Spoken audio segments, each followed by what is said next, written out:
You are listening to the ERP Organizational Change Journal, a podcast brought to you by Nestell Associates.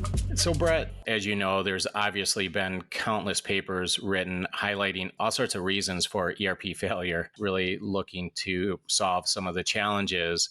But why do you think many ERP projects fail to deliver on expectations? What would you say are some of the primary reasons? My goodness, that is Another loaded question.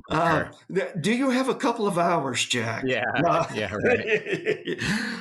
There are three things that come to mind, and I've been saying that multiple times. I say three things because that's about as much as I can hold in my brain. So here are my three things. Misalignment on the scope statement and resource commitments. That, there's not agreement on what's in scope and what's out of scope.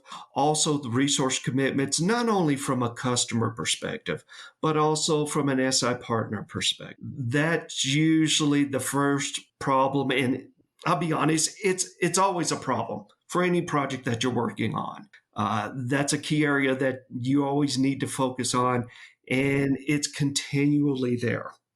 Second of all, inadequate decision-making in escalations.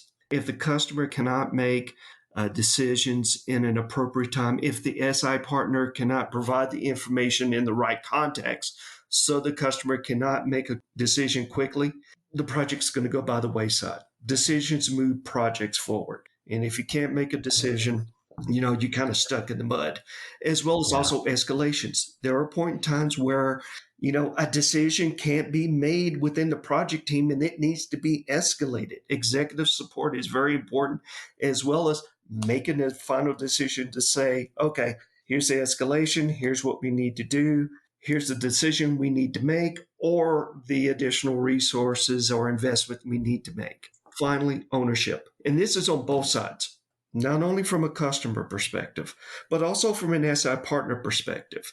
We talked a little about this earlier, Jack. If the SI partner just sees this as another project, right, and just puts in the minimum effort, they don't take ownership and what I call pride in the work that they do. That's a concern for me because they're not going to give it their best shot. And sure shooting, if we want a positive customer experience, they need to put in their best effort. On the customer side, it's also about them taking that responsibility, but also enabling them to take that responsibility.